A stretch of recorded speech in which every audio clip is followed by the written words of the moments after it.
Assalamualaikum dan salam sejahtera. Alhamdulillah bertemu lagi kita tuan-tuan dan puan-puan.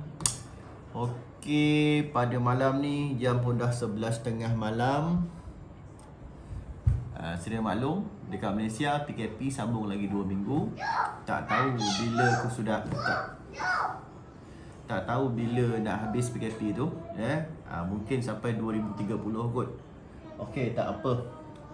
Jadi video ni saya nak melayankan permintaan follower saya, supporter saya. Jadi saya akan jawab beberapa soalan yang ditanya kepada saya tentang bisnes. Dekat sini saya ada buat post Facebook tadi. Anda tanya, cikgu jawab. Soalan yang terpilih saja. Jadi saya akan jawab mungkin 3 soalan je kot. Saya dah tandakan love. Love ni maksud soalan saya akan jawab. Tapi bukan semualah. Saya akan pilih soalan-soalan yang saya rasa sesuai lah. Okey, macam mana? Okey, clear tak sini sayang? Besarkan sikit kot.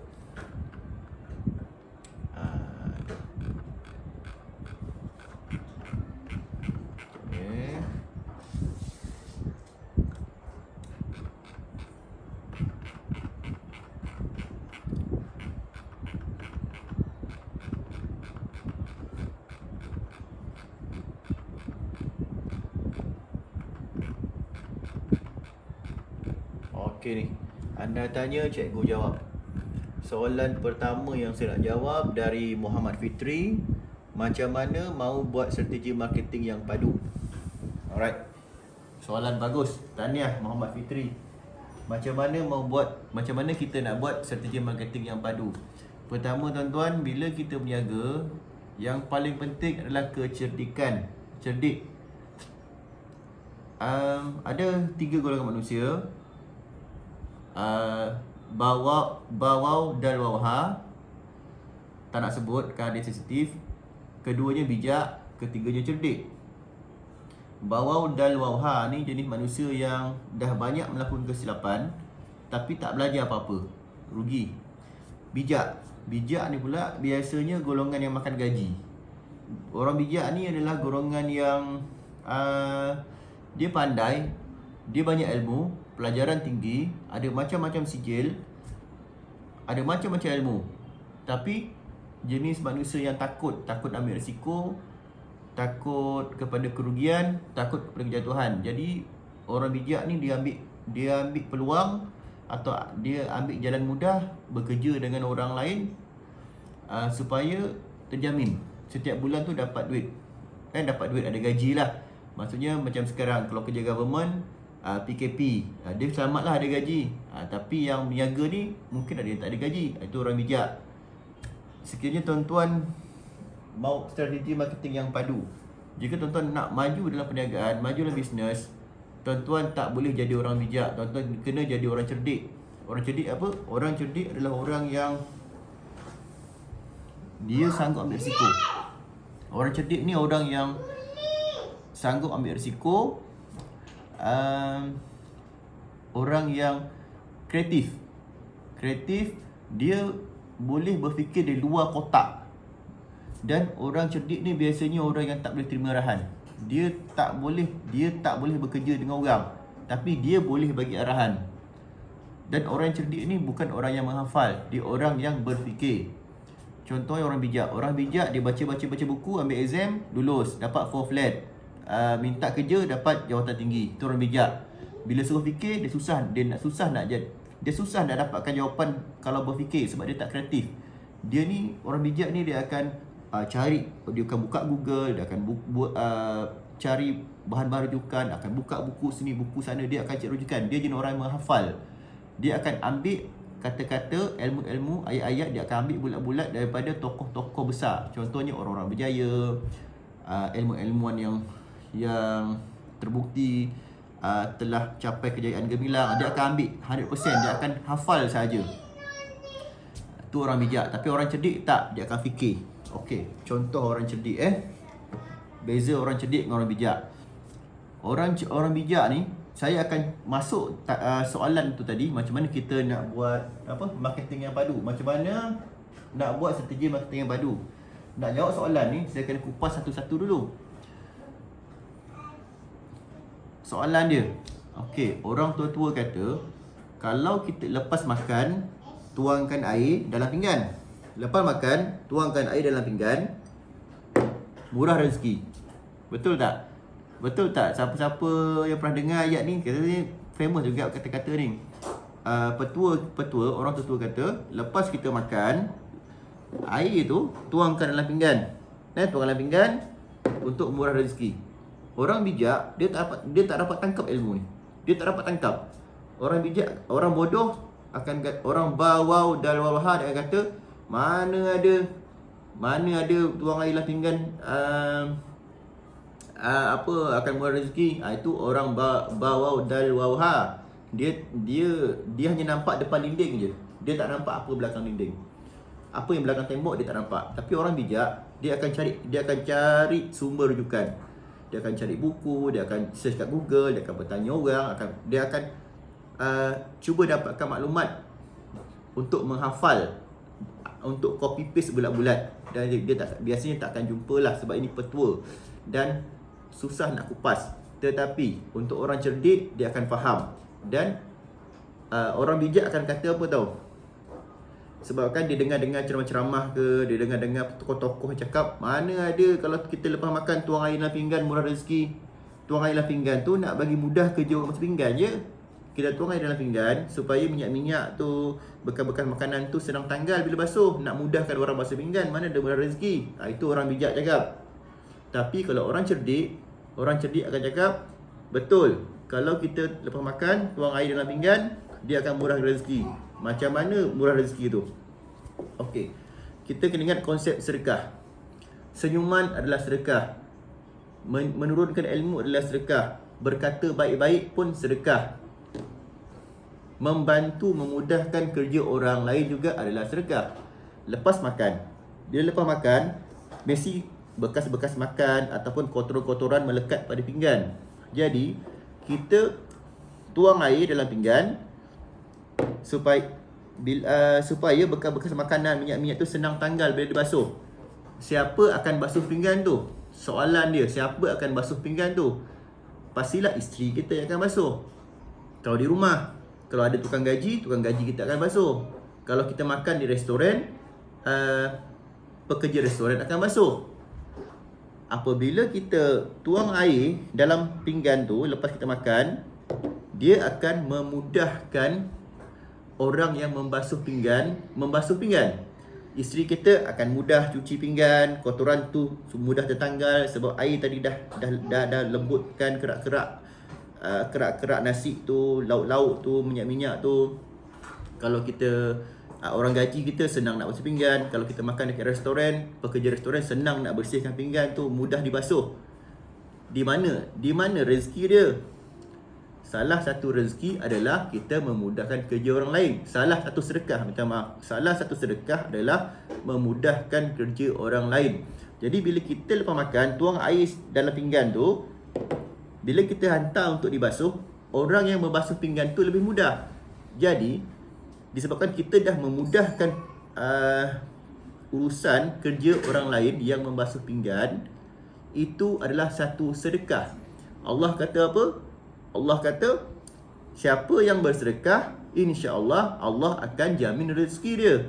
Siapa yang bersedekah, Allah akan gantikan dengan rezeki yang berlipat kali ganda. Jadi, bila kita masukkan tuang air lepas makan, tuang air dalam pinggan, ia juga satu sedekah. Dan apabila kita sudah sedekah memudahkan orang mencuci pinggan, insya-Allah Allah akan murahkan rezeki kita. Sebab kita dah memudahkan orang lain. Kalau kita makan, kita basuh sendiri macam mana? Kita dah bersedekah kepada diri kita sendiri. InsyaAllah bila kita bersedekah, Allah akan murahkan rezeki kita. Okey, sekarang nampak tak? Tuan-tuan, nampak tak perbezaan antara orang bawau dal wawha, bijak dengan cerdik? Orang bawau dal wawha, dia tak nampak semua tu. Dia akan terus judge. Apalah orang cakap macam tu, dia akan share buruk-buruk kan. Okey, tu tak nak cerita. Orang bijak, dia nampak separuh jalan dia. Mana ada murah rezeki. Kalau lepas makan, tuang air dalam pinggan, memudahkan kerja tukang basuh pinggan. Itu saja. Tapi orang cerdik, dia berfikiran lain. Bila kita memudahkan kerja orang lain, itu adalah sedekah. Bila kita bersedekah, Allah akan gantikan rezeki kita lebih banyak. Allah akan gandakan rezeki kita. Okey, jadi betul tak sekarang petua dulu-dulu lepas makan tuang air dalam pinggan murah rezeki? Betul tak? Jawapan dia betul. Pastinya tuan-tuan dah mula berfikir sekarang, betul tak? Itu beza.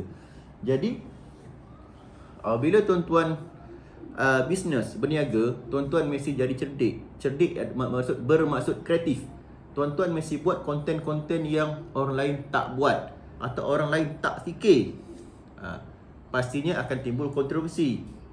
Jangan risau. Orang yang cerdik akan nampak apa yang tuan-tuan sampaikan dan orang yang cerdik akan jadi customer tuan-tuan. Faham Kesimpulan dia, sebab panjang lebar saya cerita ni sebab nak bagi tuan-tuan faham. Bila kita bisnes, konten-konten kita mesti lain daripada orang lain. Kita mesti keluar daripada kotak fikiran, mesti kreatif. Orang lain tak buat, kita buat. Berfikir, jangan berfikir macam ramai orang. Berfikir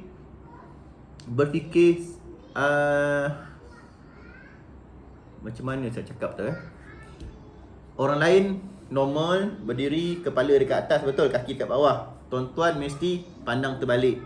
Tangan dekat bawah, kepala dekat bawah, kaki dekat atas. Mesti pandang terbalik.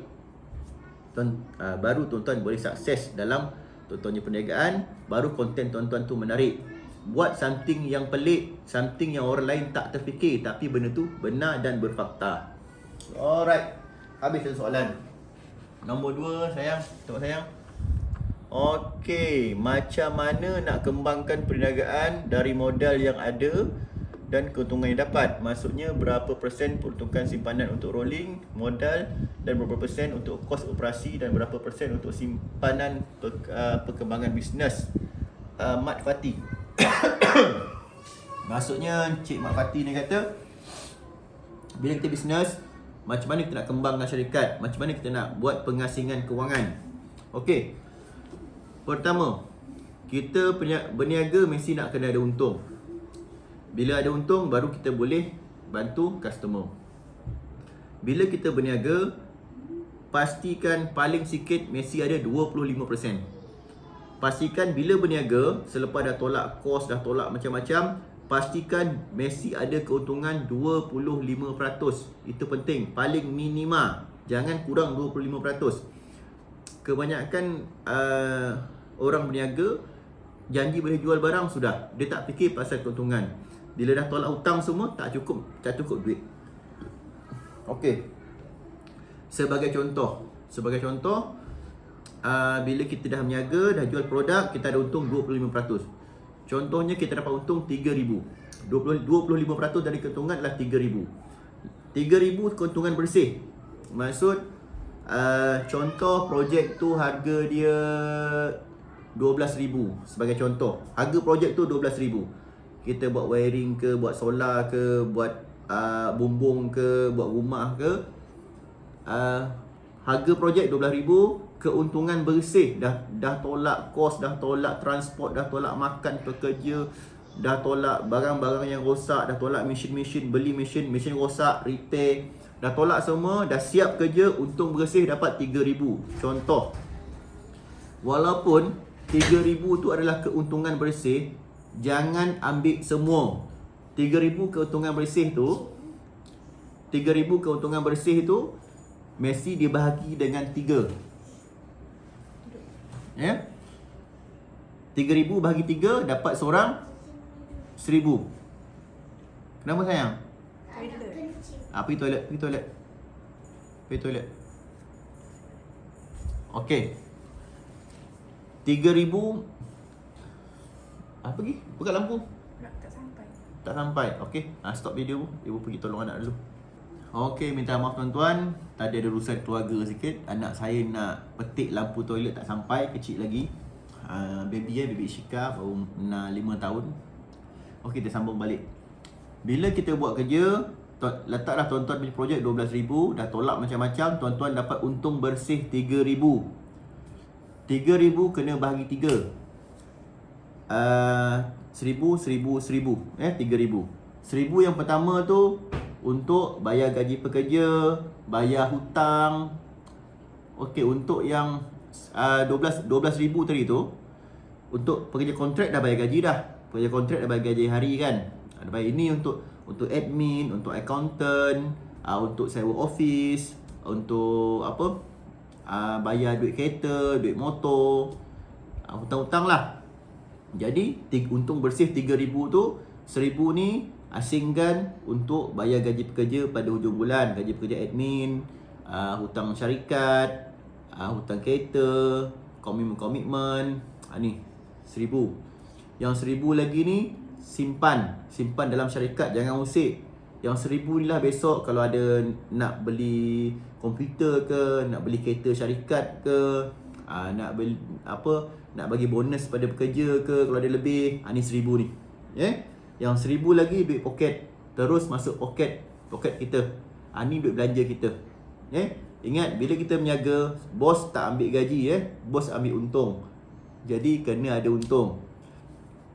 Okey, lepas tu contoh tuan-tuan kerja dapatlah projek 30,000 contohnya. Dah projek 30,000, dah tolak gaji kontrak hari-hari, dah tolak gaji kontrak, dah tolak duit makan, duit kos segalanya, dah siap kerja, ada untung 6,000. Untung bersih saja ni 6,000, dalam 25% untung bersih, contohlah 6,000. 6,000 ni, walaupun untung bersih, mesti ramai je rambang mata. 6,000 ni ambil lah, beli macam-macam. Hujung bulan habis. Tak tahu nak, macam-macam hutang tak dapat settle. Bila dapat untung bersih 6,000 ni, bahagi 3 juga. Maksud 2,000, 2,000, 2,000. 2,000 ni asingkan. Inilah untuk bayar hutang-hutang, untuk bayar gaji pekerja, untuk bayar komitmen hujung bulan. 2,000 lagi masuk poket. 2,000 masuk poket.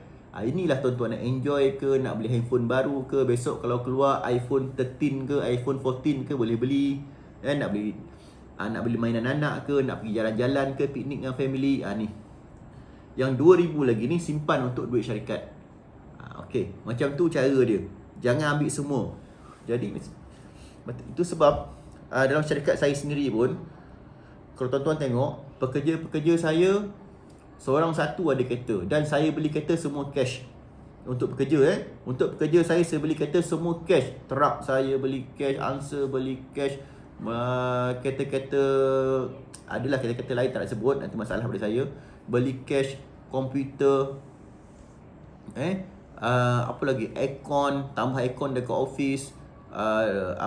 Bila hujung tahun dapat bagi bonus pada pekerja. Sebab ada ni, yang nombor 2 ni, hujung bulan bayar gaji pekerja dah cukup dah. Bayar gaji office, sewa kedai, macam-macam hutang piutang ni, komitmen, gaji admin.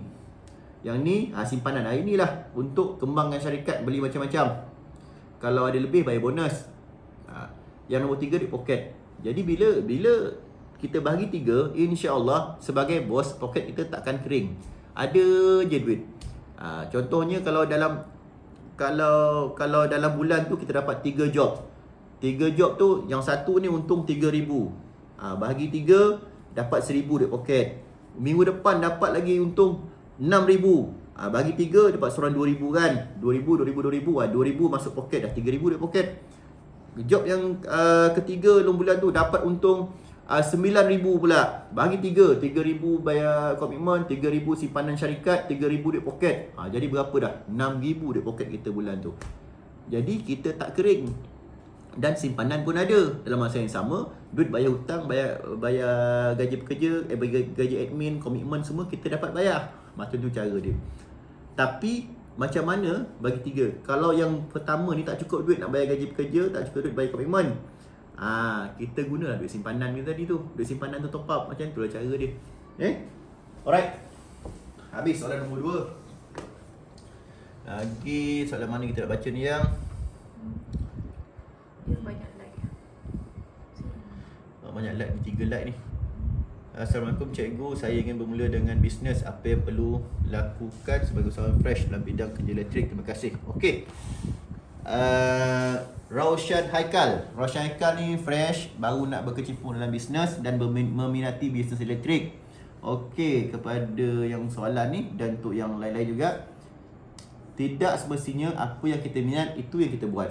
Contohnya, Raushan Haikal ni minat elektrik, nak jadi kontraktor elektrik macam saya. Belum tentu lagi beliau ada bakat. Jadi kita bila buat bisnes, tak kisahlah buat aircon ke, elektrik ke, direct selling ke, menjaga kedai runcit ke, jual kasut ke, jahit kasut ke, gunting rambut ke, apa-apa pekerjaan pun, apa-apa bisnes kita buat, kita mesti ada satu tempoh maksimum. Contoh, kalau kata nak berniaga elektrik, wiring, bagi satu tempoh. Contohnya 1 tahun setengah, 1 tahun 6 bulan. Dalam 1 tahun 6 bulan tu buat all out, betul-betul buat. Dalam setahun 6 bulan, kalau tak ada kemajuan, bermaksud bisnes tu tak sesuai untuk kita. Buang bisnes tu, cuba cari bisnes lain. Itu cara dia. Sebelum saya jadi kontraktor elektrik, saya buat macam-macam bisnes. Saya buat direct selling, saya buat insurans, saya kerja pasar malam, apa lagi? Macam-macam saya buat. Alhamdulillah, daripada macam-macam tu, saya kaji diri saya fahami diri saya tak sesuai bisnes menggunakan orang. Contohnya insurans, kita gunakan orang untuk dapat duit. Direct selling, tak sesuai. Tapi kawan-kawan saya kaya. Kawan-kawan saya buat insurans, kaya raya. Kawan-kawan saya buat direct selling, kaya raya. Tapi saya tak boleh sebab saya tak ada bakat. Saya bagi satu tempoh 6 bulan. Dalam 6 bulan, kalau saya tak sukses, saya tinggalkan. Jadi bila saya satu hari tu saya buat kerja pasar malam, saya jual kasut dekat pasar malam. Alhamdulillah, percubaan pertama berjaya. Saya dapat menjual kasut yang mahal dengan mudah. Dan seterusnya saya cuba buat bisnes-bisnes yang jual dapat duit, dan saya rasa sesuai.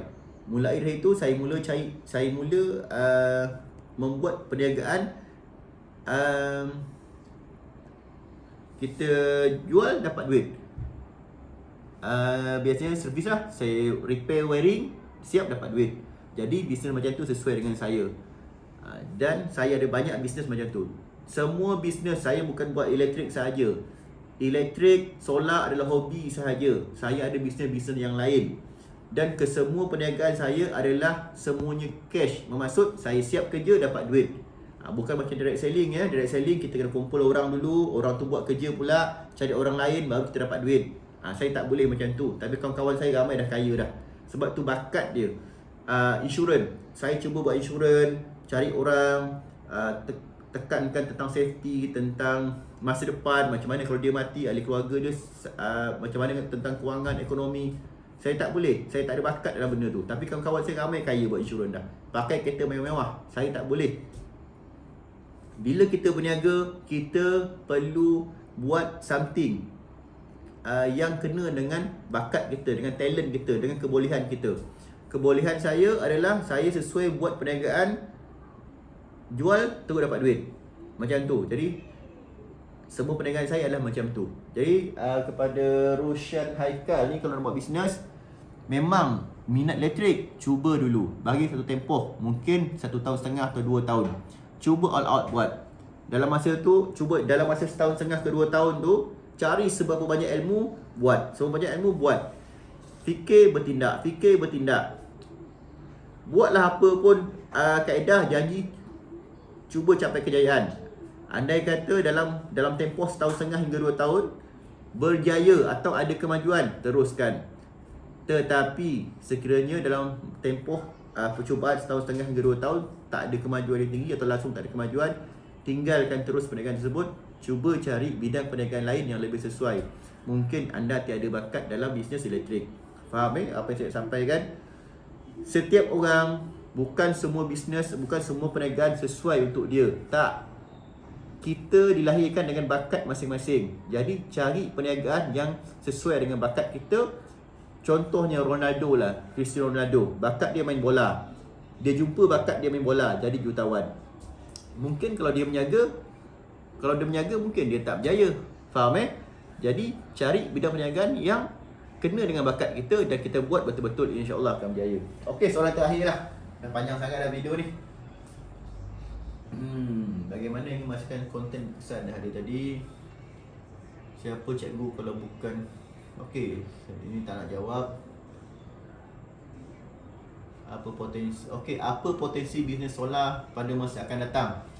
Atif Ghazali dekat yang ni. Apa potensi bisnes solar pada masa akan datang? Persoalan ni adalah bukan adakah bisnes solar potensi dia bagus ke tak bagus, boleh pergi jauh ke tak boleh pergi jauh pada masa akan datang. InsyaAllah bisnes solar boleh pergi jauh sebab manusia sentiasa mencari teknologi yang baru yang lebih menjimatkan. Persoalan dia, adakah anda berpotensi untuk maju dalam bisnes tersebut? Okey. Bila kita buat bisnes, kita kena bersaing dengan pesaing-pesaing kita. Bila kita buat bisnes, tanamkan dalam diri, I'm the best. Saya mau jadi yang terbaik di kalangan terbaik. Saya tak nak bersaing dengan level-level biasa. Saya nak bersaing dengan orang-orang hebat. Contohnya lah, Mahbayu Engineering ada nama besar dalam bisnes elektrik. Saya nak bersaing dengan Mahbayu Engineering. Saya nak jadi lebih baik dari Mahbayu Engineering. Macam tu. Bila kita buat bisnes, kita mesti ada sifat persaingan, mesti ada sifat nak menang, nak jadi lebih baik daripada yang terbaik. Baru kita boleh pergi jauh. Jangan fikir adakah bisnes tu boleh pergi jauh, adakah solar boleh pergi jauh masa akan datang. Jawapannya insya-Allah memang boleh pergi jauh. Cuma soalan ni, adakah kita boleh pergi jauh? Macam mana kita nak pergi lebih jauh dan kekal berkuasa, kekal famous? Kita mesti cuba beat yang terbaik. Contoh sekarang insya-Allah Mahbayu Engineering yang terbaik. Jadi siapa nama tadi? Atif Ghazali. Atif Ghazali ni cuba tanamkan semangat dalam diri, saya mesti nak beat yang terbaik. Saya mesti nak beat Mahbayu Engineering. Suatu hari nanti saya mesti nak jadi lebih baik daripada Mahbayu Engineering. Macam tu cara dia. Baru kita boleh pergi jauh. Jadi tak jadi, nombor 2. Anda dapat beat saya atau tak dapat beat saya, tu nombor 2. Yang penting anda mesti tanamkan semangat dalam diri, mesti beat yang terbaik untuk jadi yang lebih baik. Alright. Okey, soalan terakhir lah. Dah panjang sangat video ni. Ni saya Irwan Syah Junior dekat yang ni. Cikgu bila nak buat judgement before? Nampak tak? Alright. Soalan dia, cikgu bila nak buat judgement before? Dekat yang dalam bisnes, yang penting bukan sijil, yang penting bukan pangkat, yang penting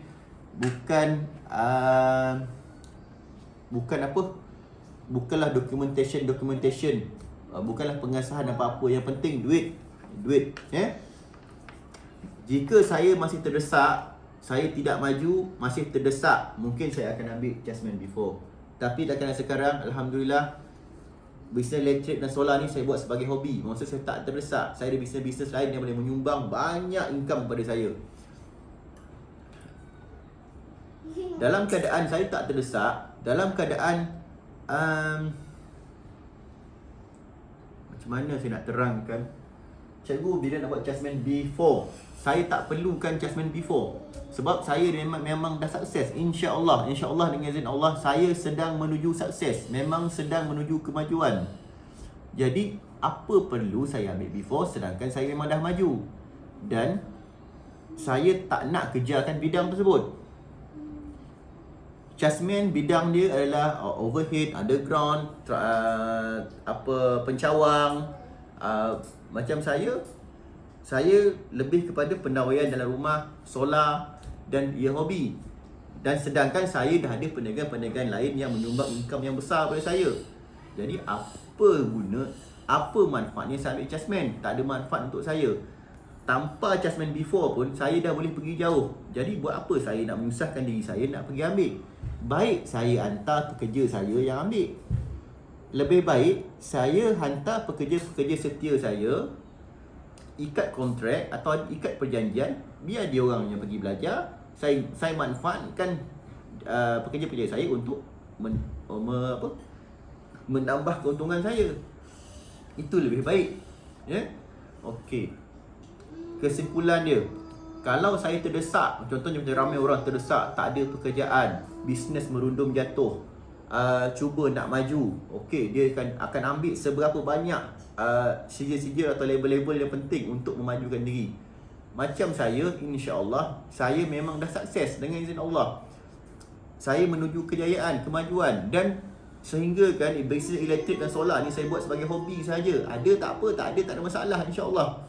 Dan saya dah ada perniagaan-perniagaan lain menyumbang income yang besar pada saya. Jadi tiada keperluan untuk saya ambil just 24. Sebab apa? Sebab saya tak perlukan dia untuk menjana pendapatan. Jelas tak yang soalan jawapan nama ni? Jelas, biasa orang boleh faham tak? Okey. Banyak soalan kat sini. Banyak soalan. Saya tak dapat jawab semua tuan-tuan sebab apa? Sebab panjang sangat video ni, nanti tuan-tuan pemuat nak tengok. Video ni saya just nak melayankan follower, nak melayankan supporters kita, saja nak berbual-bual, nak jawab soalan-soalan daripada supporters, daripada follower yang menyokong saya sejak dari dulu. Terima kasih saya ucapkan. Okey, sedikit sebanyak ilmu yang daripada saya. Jika tuan-tuan rasa bermanfaat, sila sharekan. Main kami kat ya. Kami kat ya. Cepat ni. Suka ni. Wah, ini Ishraf 2 tahun. Baru 2 tahun ni Ishraf, Muhammad Ishraf Zuhair. Okey, sekiranya tuan-tuan rasa ilmu yang saya curahkan ni memberi manfaat, boleh guna pakai, boleh share. Tetapi sekiranya ilmu yang saya curahkan ni tidak sesuai untuk tuan-tuan perempuan, jangan ambil, buang saja. Ada ilmu yang kita sesuai pakai, dan ada ilmu daripada seseorang yang diturunkan, kita sesuai, kita ambil. Tapi kalau ilmu tu tak sesuai untuk kita, jangan kita ambil, kita buang. Mungkin tuan-tuan mungkin ada orang lain yang lebih sesuai untuk mencurahkan ilmu kepada tuan-tuan. Terima kasih kerana meluangkan masa tengok video saya, mendengar celoteh-celoteh saya yang dah malam ni. Sekian perkongsian ilmu bisnes daripada saya yang tidak seberapa. Terima kasih kerana menanyakan soalan, bertanya soalan ramai. Yang saya dapat jawab hanya beberapa saja. Minta maaf tak dapat jawab semua. Sekian, selamat ber-PKP. Semoga COVID-19 ni cepat hilang, ya. Kita boleh bekerja seperti biasa, boleh menjalani kehidupan seperti normal seperti biasa. Terima kasih. Saya Muhammad Azil Zal Aziman. Saya pengarah syarikat Mahbub Engineering Malaysia Sdn Bhd. Saya pakar elektrik, saya pakar solar Malaysia terbaik. Assalamualaikum. Bye bye. Selamat malam. Bye bye. Penonton bye bye. Terbaik ni. Terbaik. Flankies. Bagus.